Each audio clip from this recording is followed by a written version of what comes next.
Всем привет! Сегодня на обзоре двоильный станок для кожи. Нужен он для того, чтобы делать кожу тоньше до необходимой заданной толщины. В этом видео расскажу о станке и дам рекомендации по его использованию. Двоилка открывает перед мастером новые возможности. С ее помощью можно усложнять конструктив изделий, увеличивать их функциональность без ущерба размерам. Можно комбинировать в изделиях детали разных толщин, получая более лаконичный, компактный результат. Состоит двоильный станок из металлического корпуса, прижимного барабана и площадки для установки сменных лезвий. По корпусу говорить особо нечего. Толстенный металл, который можно деформировать, только приложив нечеловеческие усилия. В нем есть отверстие для фиксации станка к рабочему столу. Но на практике в небольшой мастерской станок приходится перемещать и практичнее закреплять его струбцинами. Площадка для установки лезвий состоит из двух пластин, которые стягиваются винтами и удерживают режущее лезвие. Лезвия используют сменные от канцелярских или строительных ножей. Оптимальный размер лезвия 125 мм по длине и 25 мм по ширине. Сменные лезвия с одной стороны огромное преимущество, а с другой стороны своеобразный недостаток двоильного станка. Преимущество в том, что мы с легкостью меняем изношенные лезвия на новые, что занимает намного меньше времени и усилий, нежели точить нож. А недостаток в том, что стандартный размер лезвий задает максимальную ширину обрабатываемой детали. Поэтому двоильный станок не сможет распустить кожу большей ширины, чем 125 мм. А если быть честным, то для более комфортной и качественной работы рекомендуется двоить куски кожи шириной не более 100-105 мм. Перед работой станок нужно зафиксировать к рабочему столу и обязательно настроить. На станок нужно установить лезвие. Стоит быть очень осторожным, так как лезвия острые и легко порежут руки. Перед установкой отгибаем вал и фиксируем его положение боковым винтом. Далее немного отвинчиваем зажимные винты на установочной площадке.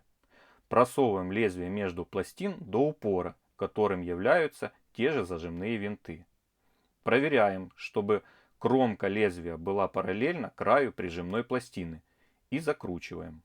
Регулировать можно угол наклона лезвия и положение прижимного барабана. Для этого есть несколько регулировочных винтов. По своему опыту скажу, что угол наклона лезвия никогда не регулирую. Изначально на станке выставлен правильный рабочий угол, менять его не вижу смысла. Но изменения внести можно, отпустив крепежные винты и повернув регулировочные. Основная настройка двоильного станка производится изменением положения прижимного барабана. Первым делом настраиваем вынос барабана относительно режущей кромки ножа. Для этого поворачиваем регулировочные винты на тыльной стороне станка. Закручивая или выкручивая винты, мы отодвигаем или приближаем барабан. Оптимальное положение, когда середина барабана становится на одну линию с режущей кромкой ножа, или барабан немного вынесен вперед. Тогда проблем с двоением не возникает. При других положениях барабана кожаную заготовку может разрезать или частично повредить. Перед отправкой станка я обычно ставлю прижимной барабан в оптимальное положение, но вы теперь знаете, как его можно настроить под свои задачи. Вторая регулировка и самое важное — это изменение высоты подъема прижимного барабана. Этой регулировкой мы пользуемся постоянно, так как она задает толщину двоения кожи. Регулировка производится двумя винтами с 4 гайками. Нижние гайки отвечают за подъем барабана, а верхние за его понижение. Когда достигли нужного положения барабана, рекомендую гайки поджать, тем самым зафиксировав положение. Хочу обратить внимание, что барабан может перекашивать, если гайки закрутить на разную высоту. Как провожу настройку я? Подвожу вал до лезвия и выставляю так, чтобы вал касался режущей кромки по всей длине. Далее делаю пометки маркером на гайках и запоминаю, что в таком их положении барабан стоит параллельно ножу без перекоса. И когда начинаю работать со станком, ориентируюсь на эти метки. Здесь нету шкалы, по которой можно точно выставить нужную толщину двоения. Все делается методом проб и замеров. Берем образец кожи, прикладываем к режущей кромке и поджимаем барабаном. Это будет наша отправная точка. Далее поднимаем вал, делаем несколько оборотов регулировочных гаек. Один оборот гайки равен примерно 0,7-0,8 мм срезу кожи. Отгибаем вал, заводим кожу, возвращаем вал в рабочее положение и протягиваем кожу. Если деталь широкая, то рекомендую приобрести щипцы с широкими губками, чтобы можно было протягивать кожу, равномерно распределяя усилия по всей ширине. У меня щипцов широких нету, работаю руками. Переворачиваем кожаную деталь и проделаем те же операции.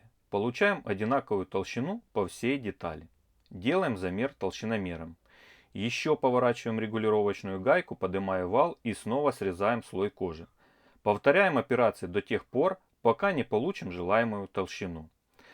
Процесс несложный, но время затратный. Если нужно снять большую толщину кожи, то лучше это делать за несколько проходов. Тогда большая вероятность не испортить деталь.